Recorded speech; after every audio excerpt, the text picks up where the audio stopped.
Barbara. Okay, I certainly want to thank you, Kathleen, and I think it's just wonderful that you put together this. I have been in writing since the mid-70s when they started having groups that met, and I got into poetry just by writing a poem one day, and Serena Fusick said, "Oh, Barbara, you've written a poem." And so from that on, I started, writing more and more poems. But in terms of the Mariners Museum, since 1982, I've been a docent over there and seen lots and lots of changes. And they've had such wonderful exhibits through the years. They've had the slave trade on the Eastern Coast. They've had the ship that was attributed to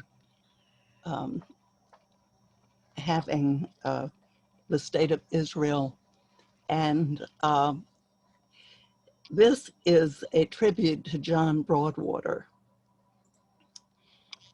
who is an archaeologist underwater.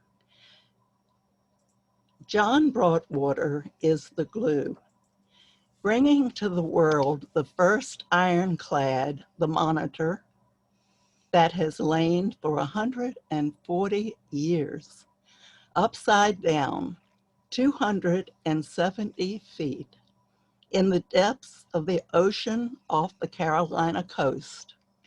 For over 20 years, his ongoing passion to prevent pilfering of the deep, salvage the remnants of history, raise money and the remnants, the Navy and its divers, find a suitable place to preserve the artifacts, the Mariners Museum, manage and receive artifacts as director of NOAA, National Oceanic Atmospheric Administration, located at the Mariners Museum, oversee large and intricate parts, skeletal bones to the specialist laboratory, identifying the specific sailors John Broadwater lived to see the fulfillment of his dream, raising of the Monitor's engine 2001, raising of the Monitor's turret 2002, raising of the anchor, cannons, bottles, and skeletal bones, and artifacts yet to be discovered, lifted and preserved. John Broadwater will oversee future dives and discoveries, give direction to the ongoing preservation. Fruition of his vision may be a quarter century away, but the dream is alive and being fulfilled day by day. John Broadwater is the glue. Thank you very much, Barbara. That's a marvelous exhibit. If you folks are, most of you are local, if you haven't seen it, it's very interesting to look at one of the first ironclad or portions of the first ironclads ever made. So thank you again, Barbara. Very welcome. So I'm wearing chocolate bark earrings from Guatemala, and what the top that I'm wearing is called huipil, and it's also from Guatemala. And this poem is not specifically about Mayans. I have Mayans in my family, but this poem was sparked by work that I've done in the last few months during COVID with Eastern Shore workers, some of whom are migrant workers, and they're mostly coming from Haiti and Mexico. The title is Migrant Workers in the Time of COVID.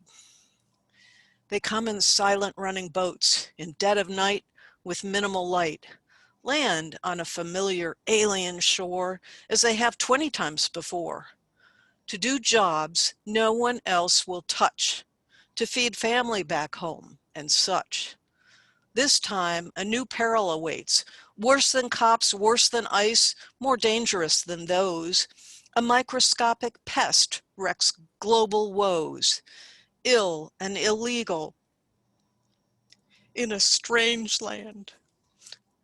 Neither doctor nor treatment nor sanctuary can be claimed by this band, and so to work and back they ferry, spreading illness and grit in equal measure, repatriating salary, hope, and death. Thank you.